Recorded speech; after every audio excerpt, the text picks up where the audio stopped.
Descargo de responsabilidad, no soy el autor de esta historia, y dejaré el link de la historia original en la descripción. Disfruten el fic y tengan un buen día. Capítulo 21. La carne que ha usurpado se desmorona, un cascarón que se agrieta para revelar la oscura majestuosidad de su yo ascendido. Anhela despojarse de ella por completo y recorrer las calles destrozadas de esta ciudad en llamas en toda su gloria. Pero desde su ascensión, no puede permanecer en el plano mortal en su verdadera forma por mucho tiempo antes de ser llamado de vuelta al reino de los dioses. Y aún le queda trabajo por hacer aquí antes de poder partir. Casi todos los 99 hermanos de batalla que le han jurado lealtad están desplegados por toda la ciudad en llamas. Antaño, comandó miles de ángeles oscuros, pero el decreto del león restringió su autoridad dentro de la legión a menos de una sola compañía. A pesar de la molestia que esto le causa, le ve sentido, ya que quienes han recibido la apoteosis se distraen fácilmente de la larga guerra por las exigencias del gran juego. Nunca antes había desplegado a tantos de ellos en una sola operación, pero esta batalla es más importante que cualquier otra que haya librado desde el propio asedio. Esta es la segunda guerra de la Puerta Mortis.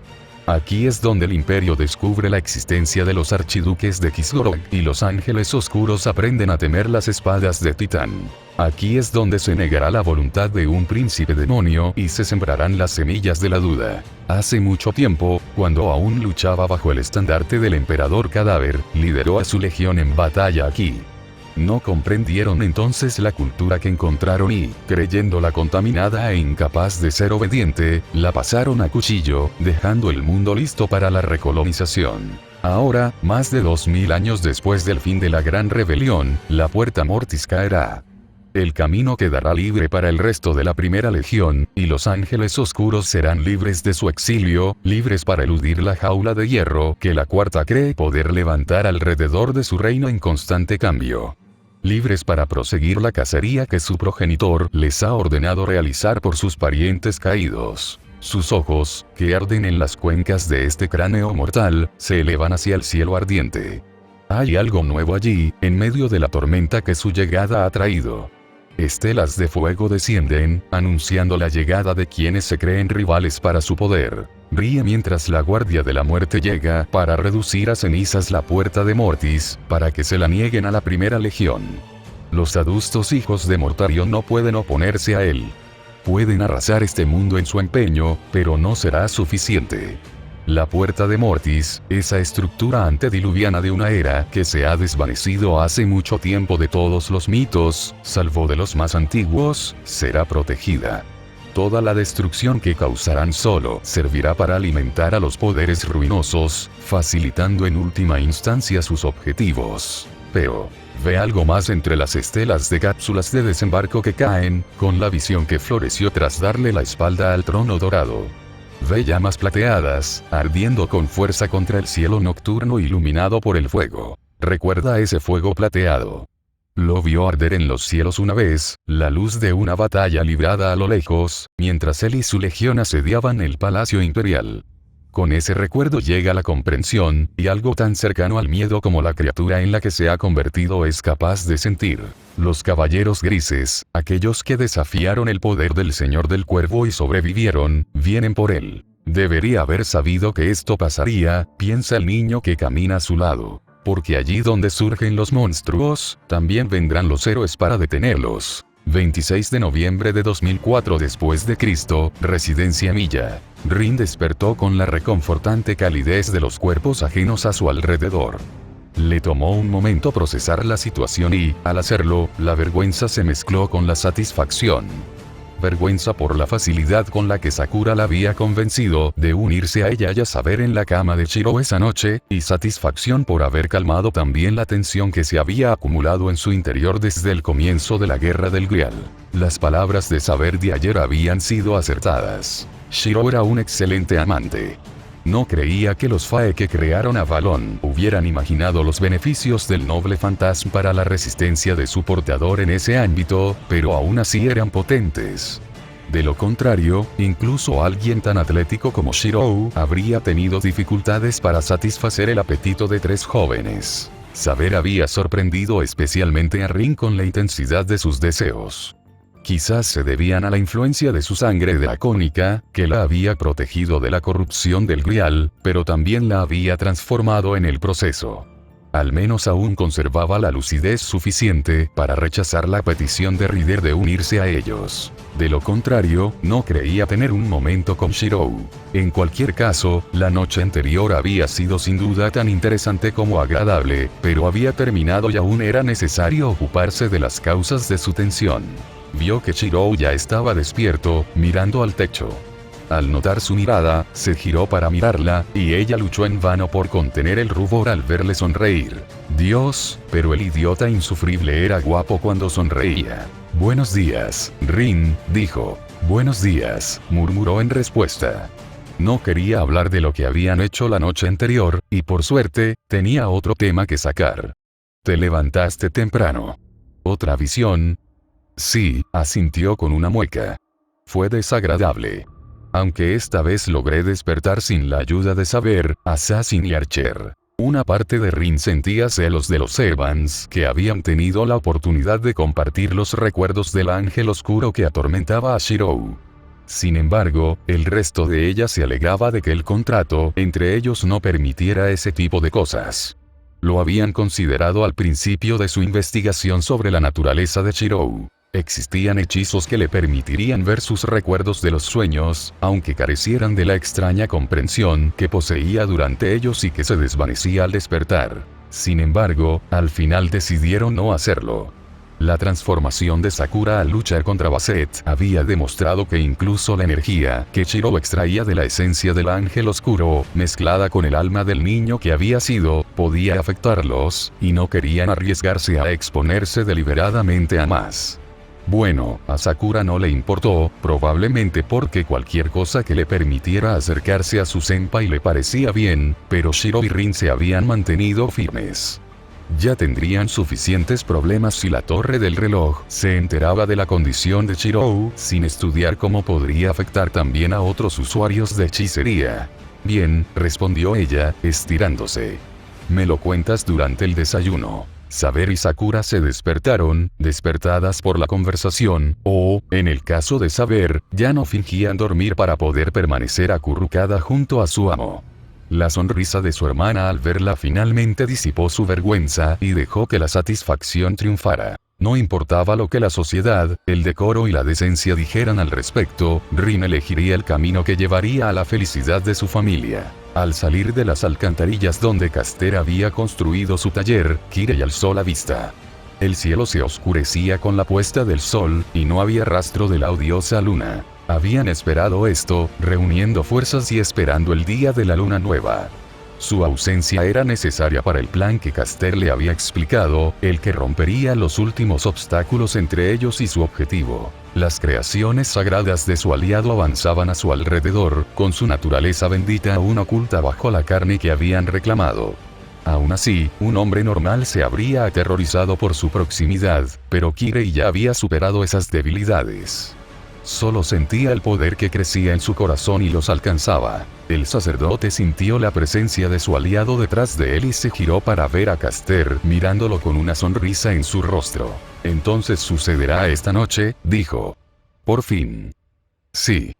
Caster asintió en dirección a los 9 discos metálicos grabados con sigilos resplandecientes, que sus familiares cargaban en la parte trasera del camión que Kirei había dispuesto dejar en la entrada de mantenimiento de las alcantarillas con sorprendente cuidado.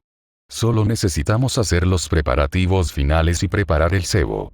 Si los dioses lo desean, antes del amanecer, habremos asegurado todo lo necesario para dar la victoria al panteón en este mundo. ¿Debo llamar a Gilgamesh?», preguntó Kirei. A través de su vínculo con el sirviente, Kirei podía sentir que el rey de los héroes estaba vagando por las calles de Fuyuki, disfrutando de las vistas del aburrido y mundano mundo antes de que lo derrumbaran todo y restauraran las glorias que se le habían negado a la humanidad durante demasiado tiempo. Convencerlo de ayudar no sería fácil. El ego del rey de los héroes era impredecible, incluso después de su iluminación. Y aunque Kirei aún conservaba más de una docena de sellos de mando de la Cuarta Guerra del Grial y los que había tomado del cadáver de su padre, usarlos para obligar a Gilgamesh a obedecer era prácticamente un último recurso, ya que estaba garantizado que dañaría la relación que había logrado cultivar con el egoísta rey durante los últimos 10 años. Después de considerarlo un momento, Caster negó con la cabeza. Si necesitamos su ayuda, nuestros planes para esta noche ya habrán fracasado. En ese caso, será mejor mantenerlo en reserva. Los dioses favorecen a los audaces, pero también se deleitan castigando la arrogancia, incluso entre sus seguidores más leales y queridos. La sonrisa del sirviente se volvió mucho menos agradable al continuar. El rey de los héroes desempeñará su papel a su debido tiempo, de eso no me cabe duda. ¿Cómo, si triunfamos esta noche?, preguntó Kirei. Completar nuestra gran obra llevará tiempo, incluso si todo sale exactamente como está planeado esta noche. Cuando los ciegos e ignorantes envíen sus fuerzas en un intento desesperado por detenernos, Gilgamesh demostrará su valía ante el panteón.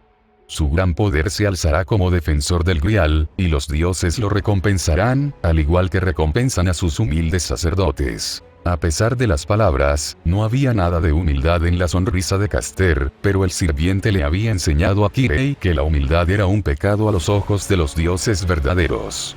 Se esperaba devoción y obediencia, sí, pero ser menos que la mejor versión de uno mismo era un defecto, y la humildad era una cadena que siempre impedía alcanzar el máximo potencial. Esta noche, entonces, susurró Kirei, sintiendo crecer dentro de él una sensación de excitación que no había sentido en 10 años. Los instintos de Rider comenzaron a gritar 3 segundos antes de que sonara el teléfono. Todos acababan de cenar en la sala de estar de la casa Emilia, tras otro aburrido día de guardia en forma espiritual, con el único entretenimiento disponible: burlarse de su maestra por su conducta la noche anterior. La mesa ya estaba limpia y estaban a punto de discutir sus planes para el fin de semana, cuando su habilidad de líder de la cacería salvaje se activó, advirtiéndole de que algo estaba a punto de suceder. Se levantó al mismo tiempo que Saber, al otro lado de la mesa, y ambas miraron a su alrededor en busca de alguna amenaza, pero ninguna se materializó hasta que el teléfono empezó a sonar. Sin perder tiempo en cuestionar su comportamiento, Shirou se dispuso a responder. Tras echar un vistazo al número que aparecía en la pantalla, encendió los altavoces al contestar para que pudieran escuchar ambas partes de la conversación. ¿Kamido-san?, preguntó. Niño, dijo una voz masculina ronca con un dejo de pánico. Maldita sea, me alegra oírte. Oye, algo malo está pasando en los muelles. Nuestros hombres informaron que oían gritos y ruidos extraños, y ahora no puedo contactarlos. Ante esas palabras, la transformación de Shirou fue menos dramática que cuando invocó el poder del ángel oscuro en su interior, pero quizás aún más inquietante. La calidez y la bondad que siempre estaban presentes en su mirada se habían desvanecido, sepultadas bajo una mirada fría y analítica. Sin embargo, Rider aún percibía el deseo ardiente, no, la necesidad de actuar subyacente. Shirou seguía siendo el mismo, simplemente enfocaba su deseo de ayudar a los demás a través de la perspectiva de la batalla. Era, pensó Rider, una de las cosas más excitantes que había visto en mucho tiempo. Por desgracia, no era el momento de retomar la conversación, pues ayer su propio maestro los había interrumpido. Acordón en la zona, ordenó en un tono que no admitía discusión. Habían pasado menos de 2 segundos desde que el hombre, que debía ser uno de los contactos de Shirou en la Yakuza, terminó de hablar. No dejen que nadie entre y alejen a todos los que puedan. Mantengan alejada también a la policía. Si encuentran a alguien que haya visto lo sucedido, pónganlo a salvo, pero no dejen que escape. Tendremos que interrogarlos más tarde. Rider sabía que usarían hipnosis para asegurarse de que nada del mundo iluminado por la luna se revelara, para que la situación no se volviera aún más peligrosa. De acuerdo. El tono controlado de Shirou estaba surtiendo efecto. Kamido ya parecía menos asustado que antes. ¿Sabes qué está pasando? Tengo mis sospechas, pero no lo sabré con seguridad hasta que se haya solucionado el problema. Date prisa entonces. La conversación terminó y Shirou volvió a colgar el teléfono antes de girarse para mirar al resto del grupo reunido. Seiya, Leisrit, quédense aquí, dijo Shirou con voz seca. Quédense detrás de los campos delimitados y prepárense para evacuar si esto resulta ser una distracción. El resto de nosotros vamos a los muelles. Nuestro objetivo es salvar a los miembros del grupo Fujimura que aún estén allí, e identificar la amenaza y neutralizarla. No muy diferente de muchas de las misiones de caza en las que había llevado a sus caballeros, aunque si su gente hubiera tenido acceso a dispositivos como esos teléfonos, se podrían haber evitado muchas tragedias. Usaremos las motos. Saber, Ryder, Lancer, tú conduces, continuó. Iya, sube al sidecar. Sakura, tú vas detrás de Lancer. Rin y yo estamos con nuestros sirvientes. Berserker, Assassin, Archer, ustedes están en forma espiritual y vigilan las emboscadas. Muévanse tan rápido como puedan, pero no se adelanten a los demás. Necesitamos permanecer juntos hasta que sepamos más sobre lo que está pasando. Nadie cuestionó su plan. No había tiempo, no cuando había vidas en peligro. A los 3 minutos de la llamada, ya estaban en las motos y abandonando la residencia de Emilia. Recorrieron las calles de Fuyuki a toda velocidad, y la habilidad de montar a caballo, combinada con las capacidades de las motos, les otorgaba una velocidad increíble. Con los últimos rayos del sol poniente a sus espaldas, se dirigieron al este, hacia los muelles, con Ryder y Lancer siguiendo a Saber. La sirvienta de la espada era quien mejor conocía la distribución de la ciudad, e incluso tenía experiencia en combate en los muelles, tras haberse batido allí con el Lancer de la Cuarta Guerra, aunque no le gustaba hablar de ello, debido a cómo ese honorable enemigo había sido finalmente derrotado. El cielo estaba despejado y la temperatura ya estaba bajando.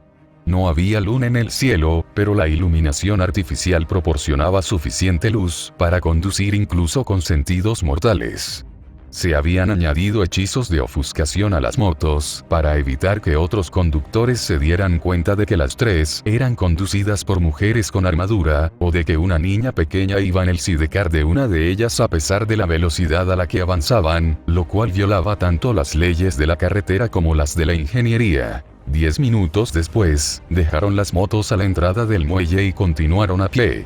Una breve charla con los hombres del grupo Fujimura, que vigilaban ese lado de la zona acordonada, les confirmó que no habían visto nada, y una rápida ronda de hipnosis les aseguró que tampoco recordarían las armaduras de los sirvientes materializados. El área era vasta, y había cientos de cajas de metal apiladas, que los trabajadores habían traído de los barcos, que las habían transportado a través del mar. Ryder solo podía adivinar su contenido, o la pesadilla administrativa que debía suponer el seguimiento de todas ellas y su envío a donde se necesitaban. Le habría venido bien tal destreza logística en su ejército. Sin embargo, ese pensamiento fue rápidamente descartado porque tenían preocupaciones mucho más urgentes. Huelo Sangre envió a través del vínculo telepático que Rin había reactivado entre todos los sirvientes y maestros de su grupo. Mucha. Encontraron el primer cuerpo momentos después, apoyado contra una pila de contenedores. Estaba tan mutilado que era imposible distinguir si era un hombre o una mujer, destrozado y con marcas de dientes en la carne destrozada, lo único que quedaba de lo que había sido un ser humano pensante y sensible hacía apenas unas horas. Está fresco, dijo en silencio, arrodillándose para examinarlo de cerca. La sangre ni siquiera se ha coagulado. Sigamos adelante, respondió Shirou. Manténganse cerca. Arquero, asesino, estén atentos a los ataques a distancia. Sí, maestro. Por una vez, no hubo rastro de sarcasmo en la respuesta de las 2 diosas. Había más cadáveres. Muchos estibadores trabajaban hasta tarde y se encontraban indefensos ante el depredador que los acechaba. No todos los cadáveres estaban tan gravemente profanados como el primero que encontraron, pero todos presentaban señales de haber sido asesinados a corta distancia con largas espadas. Ryder sintió que la conmoción y el horror de su maestra crecían al ver los cadáveres. A pesar de su fortaleza mental, Rin era aún una jovencita, con poca experiencia en batalla y ninguna de las realidades de la guerra. Puede que hubiera endurecido su mente con la disciplina de un mago, pero aún era un alma bondadosa bajo la fachada, que proyectaba con distintos grados de éxito. El sombrío espectáculo de los muelles la había conmocionado, y el estribillo de sus pensamientos resonó a través del vínculo entre ellos. No. No puedo derrumbarme. No puedo desmoronarme ahora. No cuando el monstruo responsable todavía está ahí afuera, todavía matando. Deténganlo primero. Ayudemos a quienes puedan recibir ayuda. Que todos regresen sanos y salvos a casa. Entonces podré gritar. Entonces podré llorar. Entonces podré abrazar a Shiro y a Sakura hasta que deje de temblar. No puedo derrumbarme. Y así continuó, una y otra vez, formando una corriente subyacente en sus pensamientos conscientes, centrados por completo en la amenaza que enfrentaban. Esta era una reacción apropiada, y una que Rider conocía de todos los jóvenes, e incluso de los mayores, cuya experiencia se veía compensada por sus propios demonios personales, que había guiado a truculentos campos de batalla. La facilidad con la que Rin disoció sus procesos mentales fue sorprendente, pero supuso que era de esperar de alguien entrenado en hechicería. En todo caso, le preocupaba más que Shiro y Sakura parecieran completamente imperturbables ante los horrores que veían. En el caso del primero, estaba bastante segura de que se obligaba a sí mismo a mirar solo desde la perspectiva del campo de batalla para lidiar mejor con la amenaza, al igual que su maestro. Pero Sakura, había una oscuridad en la chica que, de no ser por su amor por Shirou, el sirviente de la montura creía que podría devorar el mundo entero. No era su culpa, por supuesto. Rin le había contado a Rider el trágico pasado de su hermana y cómo Shirou la había salvado. Pero su inocencia no hacía menos reales las cicatrices que le habían marcado el alma. Sea lo que sea, puedo sentir su presencia cada vez más fuerte, envió Sakura. Por ejemplo, la chica de cabello morado estaba mucho más en sintonía con las corrientes de energía que cualquier otra persona del grupo. Casi. Se movieron con cautela entre dos pilas de contenedores, desembocando en uno de los callejones por donde se movían las máquinas de los estibadores para llevar las cajas metálicas de un lugar a otro. Y allí por fin vieron a su enemigo. Era algo espantoso, locura y horror manifestados. Le recordó a saber a los monstruos que el lanzador de la Cuarta Guerra había desatado, solo que mucho peores. Los demonios invocados por Gilles de Rais eran animales sin mente, atados por la voluntad del brujo de mente, pero había una crueldad deliberada en su aspecto y movimientos que delataba una conciencia malévola en acción. Su cuerpo estaba deformado en una forma inapropiada en la naturaleza. Sus extremidades eran demasiado largas y estaban cubiertas de un pelaje corto y azulado, con patrones negros que le hacían doler la cabeza y calentar su núcleo de dragón, aunque, por suerte, la mayoría estaban cubiertos por la sangre que le enredaba el pelaje. Cada una de sus 4 extremidades terminaba en una garra idéntica, con feroces garras ganchudas que coincidían con las heridas de los cadáveres que habían encontrado. Sus fauces alargadas y su par de astas podrían haber evocado la imagen de un ciervo, de no ser por los ojos grotescamente humanos en su cráneo, las 3 filas de dientes cortos y puntiagudos, y el hecho de que las astas eran de un blanco marfil y goteaban veneno que silbaba al impactar y derretir el hormigón. Solo sus ojos y los restos de ropa sucia que aún se aferraban a su retorcido cuerpo delataban que aquello, en algún momento, había sido un ser humano. Saber comprendió de repente que ya había visto algo similar, no hacía mucho, en la visión que compartió con su maestro, de una batalla librada en el infierno entre las huestes de los condenados. Sus recuerdos de aquella batalla ya se desvanecían, pero aún conservaba lo suficiente para reconocer la parodia antinatural de la vida, aunque seguía siendo más real que los demonios de la visión. Y la mancha que emanaba de ella como una nube de peste también le resultaba familiar. Era la misma corrupción que la había dominado durante una década, intentando convertir todo lo que era en una vil parodia de sí misma. La sirvienta de la espada miró al engendro del grial negro, y el corazón de su dragón ardió de rabia. Maestro. Esa cosa. Sí, lo sé. A mí también me resulta familiar. El monstruo se alimentaba, sus mandíbulas desgarrando trozos de carne demasiado grandes para tragarlos sin atragantarse. No parecía importarle, tragando un trozo de carne humana tras otro como si intentara asfixiarse. Mátalo, envió Shirou. Esto termina ahora. A diferencia de cuando conocieron a Yesbiel y al maestro Ainsworth, no habría ningún intento de negociación. El maestro de saber no podía permitir, que un monstruo como este viviera. Sintió su repulsión, su rabia, su odio hacia la criatura, contenido únicamente por la necesidad de protegerla a ella y a los demás. Ella lo aprobó completamente. Podrían haberlo destruido con sus fantasmas nobles, por supuesto, pero los ataques más poderosos de ella y sus contrapartes también habrían arrasado con los muelles, y aún podría haber sobrevivientes, sin mencionar el riesgo de que sus maestros fueran alcanzados por la explosión. Archer y Assassin tenían haces más precisos, pero Shiro había discutido sus limitaciones con ellos. En el caso de Archer, no creía que afectara a un monstruo como este, mientras que en el de Assassin, no estaba dispuesto a arriesgarse a exponer a Steno a los ataques de algo que probablemente no se vería afectado por sus habilidades de control mental. En cuanto a Berserker, bueno, no estaban seguros de qué haría exactamente su noble fantasma, ya que el sello de comando aún restringía sus recuerdos, pero era improbable que fuera algo sutil. No, tendrían que enfrentarse a esta cosa, que, dado el poder que percibían en su interior, probablemente era el Servant de clase vengadora sobre el que Jasvier había teorizado, en combate directo. Sin embargo, ciertamente no iba a ser un duelo. Un monstruo que atacaba a civiles no merecía el honor de un combate cuerpo a cuerpo, y ninguno de los maestros habría estado dispuesto a limitarse de esa manera. Rider atacó primero, aprovechando al máximo su superior movilidad. La sirvienta de la montaña saltó por delante de su grupo, y su lanza se precipitó hacia abajo al pasar sobre la criatura. El golpe fue perfecto y debería haberle dado justo en la columna, pero en el último momento, la esquivó con un movimiento brusco y repentino, tan brutal que Saber oyó el escalofriante sonido de sus huesos al romperse. A escasos centímetros del pelaje del horror, la punta de la lanza de Rider se clavó en el suelo. Entonces, antes de que Rider pudiera siquiera ponerse de pie, la bestia atrapó a Gungnir con su garra izquierda y lo arrojó junto con su portador contra la pila de cajas metálicas más cercana con una fuerza sobrenatural.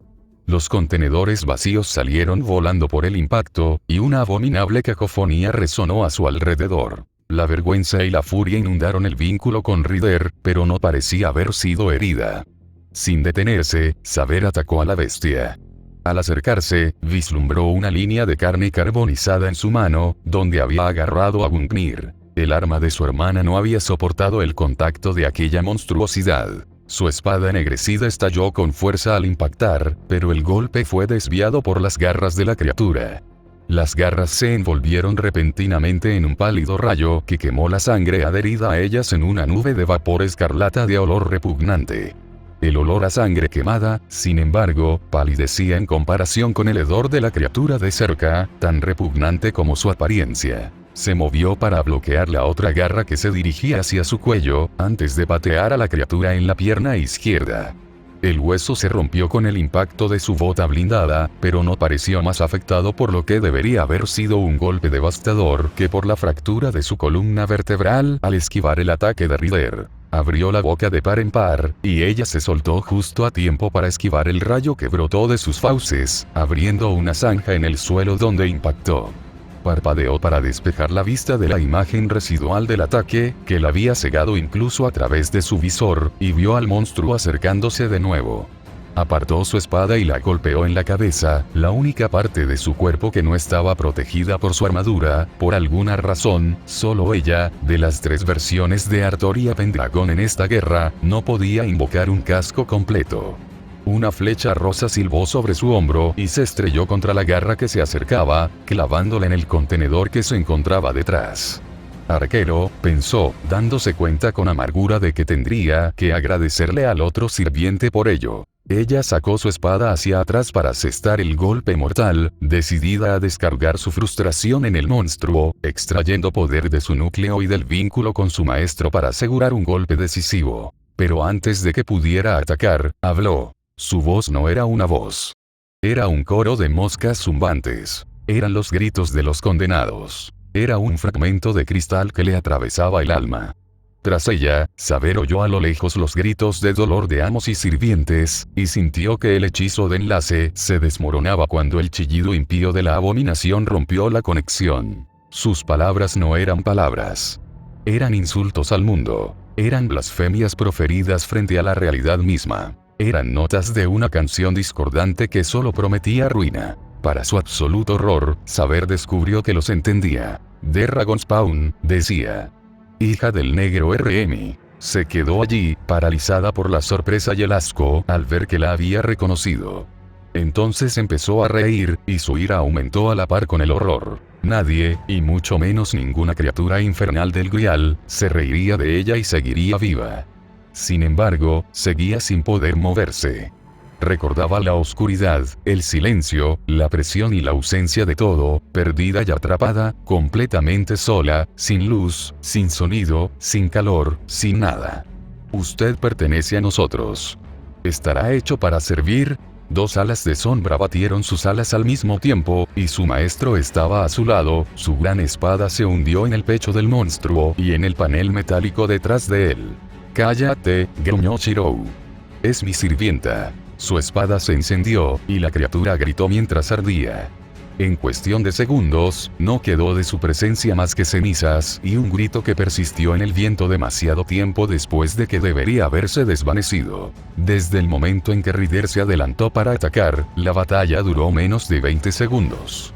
El sirviente de la montaña apenas emergía de la pila de contenedores rotos y su contenido derramado. «Shirou, está muerto», gritó Rin con voz ronca, mientras ella y los demás se acercaban. «Sí», confirmó Shirou. «Estoy seguro. Pero sus cenizas siguen ahí». «¿Y ya?» «No me da energía», respondió la joven albina, mirando a su hermano con los ojos muy abiertos. «Y aunque lo agradezco, significa que esa cosa no era el sirviente invocado en el castillo Animus Pere». Faltaban cuerpos en el castillo Animus Pere, reflexionó Shirou en voz alta, y dado lo desordenada que es su alimentación, dudo que la torre del reloj no hubiera encontrado al menos rastros de ellos si fuera la responsable. Y también dudo que hubiera podido subir a bordo de un avión a Japón, añadió Sakura. Así que, en el mejor de los casos, solo matamos a un familiar, no a un sirviente, concluyó Rin. Lo que significa que... Esto es una trampa, terminó Saber, momentos antes de que sus instintos finalmente alcanzaran su razonamiento y comenzaran a gritarle. En un momento, todos estaban de pie cerca del montón de cenizas que había sido el monstruo responsable de la muerte de al menos 2 docenas de inocentes, aún recuperándose de lo que había hecho, que no podía llamarse voz y que solo Shirou había podido superar.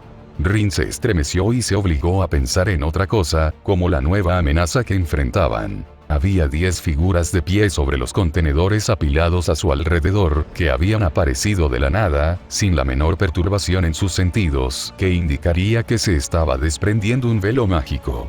9 de ellas parecían hombres vestidos con la clase de ropa que solo los verdaderamente ricos se molestaban en usar, e irradiaban la misma energía siniestra que la criatura que Shirou había aniquilado. Pero fue la 10ª la que llamó la atención de Rin, pues estaba segura de que era un Servant. Las túnicas ondeantes y el largo cabello blanco gritaban espíritu heroico, aunque había algo en sus ojos que parecía extraño. Y luego, por supuesto, estaban las 3 marcas rojas en su mano. Dado que este definitivamente no era el Animus Pere de Marisbury, eso significaba que se enfrentaban a la responsabilidad de la destrucción del castillo Animus Pere y la masacre de esa antigua familia. ¿Cómo demonios lograron rodearnos sin que nos diéramos cuenta? Siseó Rin, sacando otra joya de sus bolsillos y sosteniéndola en su mano libre, lista para lanzarla en cualquier momento. Mientras tanto, Shirou y los sirvientes formaban un círculo defensivo alrededor de los maestros, comparativamente más frágiles. Berserker se había materializado en cuanto los recién llegados se rebelaron, y Archer y Assassin hicieron lo mismo, aunque estaban dentro del círculo. Después de todo, eran demasiado pequeños para servir como escudos efectivos, incluso si hubieran estado dispuestos a arriesgarse por simples mortales. «Saludos, señores y sirvientes de la ciudad de Fuyuki», dijo el hombre moreno con tono afable. «Soy Caster». Bueno, eso al menos respondía su pregunta. Se esperaba que un sirviente de esa clase pudiera ocultarse a sí mismo y a sus aliados, especialmente uno capaz de devastar la Animus Pere en su propio castillo. «Luchaste muy bien», continuó con tono conversacional. El pobre Furfur nunca tuvo ninguna oportunidad. Furfur. Por ridículo que fuera, el nombre me sonaba vagamente familiar. A Rin le tomó unos segundos recordarlo. Había leído ese nombre en Lemegeton, uno de los textos de hechicería más difundidos, tan famoso que era conocido incluso en el mundo mundano. Era un grimorio, escrito en el siglo XVII, sin que se supiera quién lo había escrito. Su primera parte, el Ars Goetia, enumeraba 72 demonios, detallando sus naturalezas y poderes. Estudiarlo había formado parte de la educación de Rin, y conocía los nombres de cada uno de los 72 demonios descritos en sus páginas, y Furfur era uno de ellos. Se suponía que poseía habilidades elementales y de alteración mental, y que era un mentiroso patológico a menos que lo obligaran los misterios correspondientes, que no se habían incluido en los textos que había estudiado, y de los cuales dudaba que existiera alguna copia fuera de las bóvedas más seguras de la asociación, y quizás también de las de la iglesia. También había algo en que tenía la forma de un ciervo, y Rin supuso que la abominación que habían matado se parecía vagamente a uno, si entrecerrabas los ojos con mucha fuerza y estabas teniendo un mal viaje después de ingerir algunas drogas muy potentes y muy ilegales. Y haberle infligido una destrucción tan completa, ¡magnífico! Caster aplaudió varias veces, aparentemente sinceramente feliz de haber matado a su familiar. Me complace ver que conservas más poder del que esperaba, Shiro Emiya. La forma en que dijo esas dos últimas palabras hizo que pareciera que estaba compartiendo una broma con ellos. ¿Quién eres?, preguntó Rin. Ya tenía sus sospechas, pero esperaba estar equivocada. Las probabilidades de que el sirviente respondiera eran bajas, claro, pero nunca se sabe. Los locos hacen locuras, y si Caster estaba influenciado por la corrupción del Grial, como parecía asegurar Furfur, entonces definitivamente estaba loco. Ella tenía razón en ambos casos, aunque realmente deseaba no tenerla. Ah, qué grosero. No me he presentado. Se rió brevemente, un sonido que le rechinó los dientes. De verdad, mis modales ya no son los de antes. Por favor, perdóname. Caster extendió los brazos y su voz resonó fuerte en los muelles cuando declaró: soy Salomón, rey de los magos, maestro de los 72 pilares demoníacos, y devoto sirviente de los dioses verdaderos. Hizo una reverencia burlona en su dirección. Eso no estuvo bien. La obra de Salomón era la base de toda la hechicería de la era actual. Si el Grial hubiera logrado corromperlo, cosa que debió haber hecho, porque Rin dudaba que un Salomón debidamente invocado hubiera dicho nada sobre los dioses verdaderos, cuando su fe en el dios de la iglesia era una parte fundamental de su leyenda, entonces la situación era tan mala que ni siquiera tenía gracia. Mentiroso. Shiro habló en voz baja, pero su voz resonaba con poder. Había liberado el poder del ángel oscuro tras matar a Furfur, pero lo había recuperado inmediatamente después de descubrir a sus emboscadores. Rin no quería imaginar el impacto que algo así tendría en él a largo plazo, pero ahora mismo se sentía mucho más segura a sus espaldas, con sus alas sombrías extendiéndose para cubrir a Iria, Sakura y a ella. Algo feo apareció brevemente en el rostro de Salomón ante esa sola palabra, antes de desaparecer y ser reemplazado por otra sonrisa. «Ah, ¿sí?», dijo el sirviente con un tono engañosamente suave. «Adelante, por favor. Explícame. Te conozco». Bajo las líneas negras de refuerzo y los brillantes ojos dorados, la expresión en el rostro de Shiro solo podía describirse como una determinación horrorizada, y asustó a Rin más de lo que quería admitir. «Te he visto antes, en los años en que la traición se extendía a la sombra de la gloria. Tenías un rostro diferente entonces, pero no puedes ocultarme la verdad. No eres Salomón. Llevas su forma, pero no eres el rey de los magos». «Sí», se regodeó el siervo enemigo, con una sonrisa que revelaba sus afilados dientes. Dio una palmada y rió. «¿Sí? Eres, sin duda, lo que esperaba. Pero dime, amigo mío. Si no soy Salomón, ¿quién soy entonces?» «Tú tampoco eres de la clase Caster», continuó Shiro, con los ojos encendidos de poder mientras observaba al sirviente, viendo cosas que Rin solo podía adivinar. «Eso también es solo una máscara que usas para ocultarle la verdad al mundo. No eres más que un impostor, pero te veo». Aún así, el demonista seguía sonriendo. Un terrible presentimiento invadió a Rin. Esto era un error. Estaban siguiendo el plan de Caster, fuera cual fuera. No sabía cómo, pero Shiro estaba haciendo exactamente lo que el sirviente corrompido por el Grial quería. Pero ya era demasiado tarde para detener a Shirou, último de los arciprestes de Colchis. Líder del pacto. El Cardenal Negro, profeta de los dioses oscuros, voz de la tormenta de ruina y archienemigo del Orgar Aurelian. Tu verdadero nombre es Corfaeron. El nombre resonó en los huesos de Rin, y sintió un escalofrío descender sobre su alma. ¿Sí? Rugió el impostor descubierto, riendo como un loco. Ja ja ja ja ja ja ja ja. ¡Maravilloso! Caster extendió los brazos y, ante sus ojos, su cuerpo comenzó a cambiar. No fue algo tan simple como la disipación de un hechizo de ilusión, ni una transformación física que se deshizo.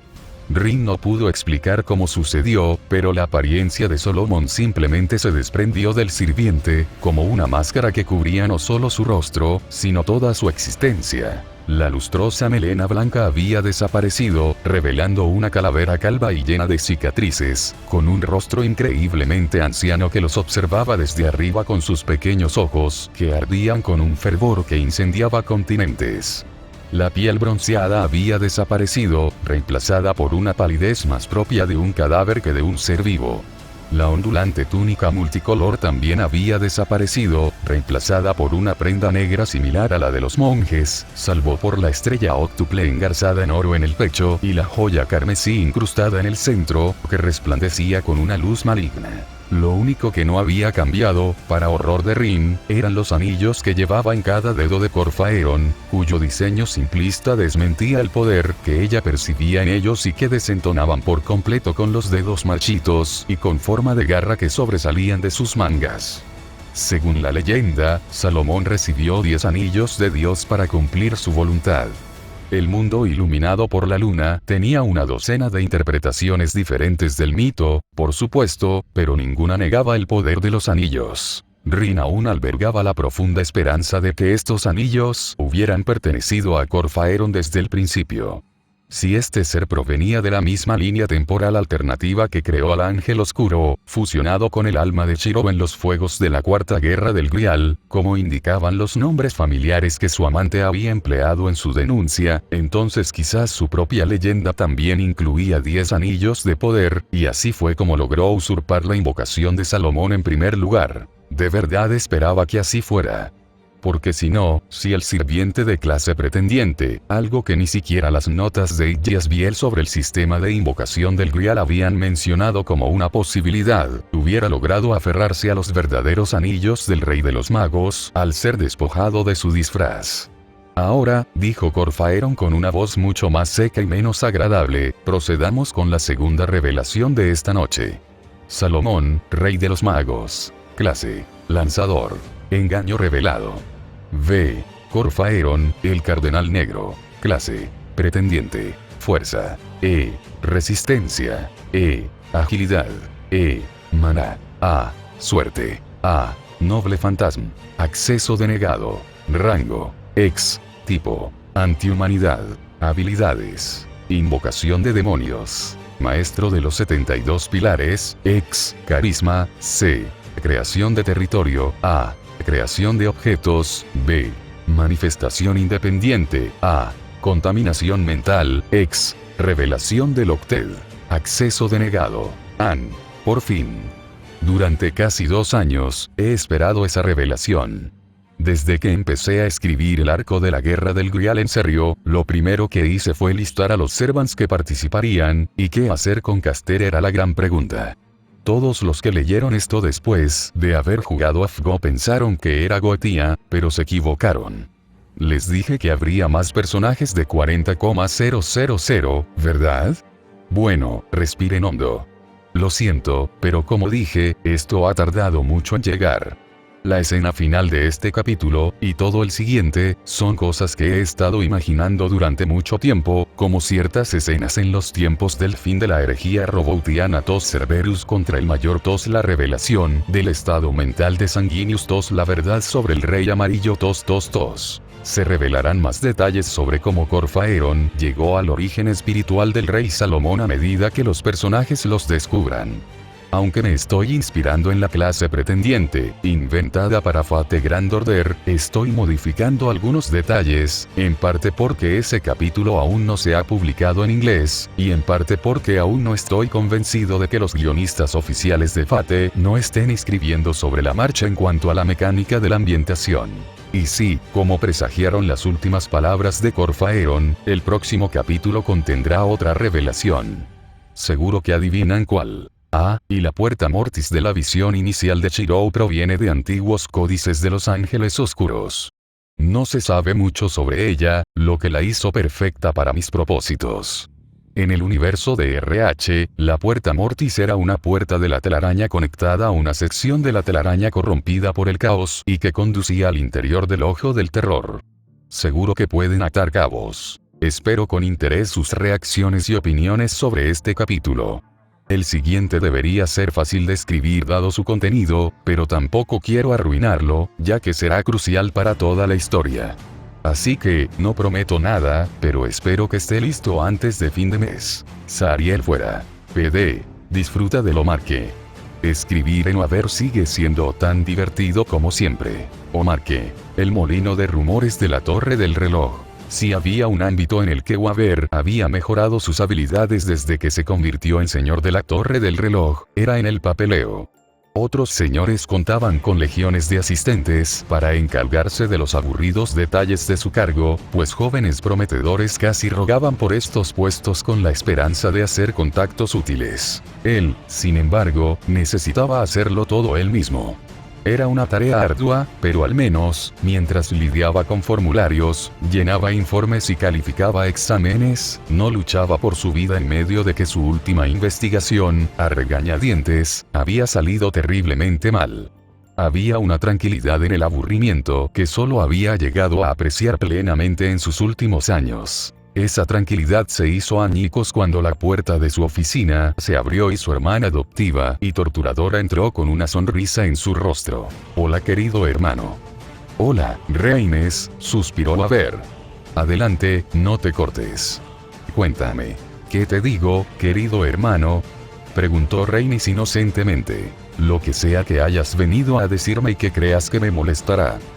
Vaya. ¿De verdad así es como piensas de mí? Sí, dijo el señor de la torre del reloj con cara seria. Ahora, dímelo. Ya tengo bastante de qué preocuparme como para tener que preguntarme qué problemas más me vas a añadir. Yo no lo llamaría un problema. Es solo que he oído rumores muy divertidos sobre la última reunión de los honorables lores de nuestra institución. Siempre hay rumores antes, durante y después de estas reuniones, despidió Waver. Uno pensaría que la gente tendría mejores cosas que hacer que intercambiar chismes, ya que esta es una organización dedicada a la investigación. En su defensa, señaló Basset, ella y Gray habían estado sentados tranquilamente en la habitación leyendo y vigilando, por si acaso otro de los magos le guardaba rencor a Waver por su interferencia en sus planes locos y condenados al fracaso. Saber qué está pasando en las altas esferas del poder es prácticamente una necesidad de supervivencia aquí. Eso podría justificarlo, si alguna vez hubiera algo de cierto en los rumores. A pesar de todas nuestras diferencias, respeto a mis estimados colegas lo suficiente como para creer que respetan el secreto de estas reuniones. Suspiró de nuevo. Ahora, Reines, acaba con esto de una vez. ¿Qué teorías ridículas sobre la reunión circulan ahora mismo? Bueno, la sonrisa en su rostro no le llenó de confianza. Hay un rumor que dice que uno de tus antiguos alumnos acaba de convertirse en mago, y que los señores se reunieron para decidir cómo manejar ese trascendental acontecimiento. Ridículo. He enseñado a algunos estudiantes talentosos, es cierto, pero ninguno se acerca a ese nivel. Bueno, excepto Plano, quizá, pero su enfoque de la hechicería es demasiado aleatorio como para comprender la raíz. Ojalá. La otra teoría, la más extendida, sobre el tema de la reunión es la sucesión del señorío del departamento de astrología, dado que la noticia de la caída del Animus Pere ya se ha extendido por toda la asociación. Se rumorea que usted ha logrado asegurarse el señorío, chantajeando a los demás señores para que accedan a sus demandas, amenazándolos con el mismo destino que ya le infligió al Animus Pere si se oponen a usted. ¿Qué? Ah, sí, asintió Reines, con una sonrisa aún más amplia. Al parecer, fuiste tú quien destruyó el castillo Animus Pere, como castigo por haber estudiado la luna, lo que los contamina con los restos de la locura de Brunestud.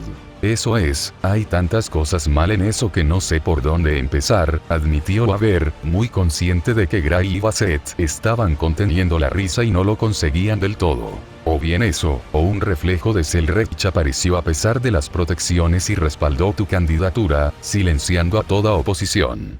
Supongo que eso tampoco es cierto, ¿no? Claro que no. Ya tengo demasiado trabajo como para asumir las responsabilidades de otro señorío, y mucho menos de uno tan arriesgado como el departamento de astrología. Frunció el ceño al comprender algo de repente. Tengo que asegurarme de que Olga Maria no se crea estas tonterías.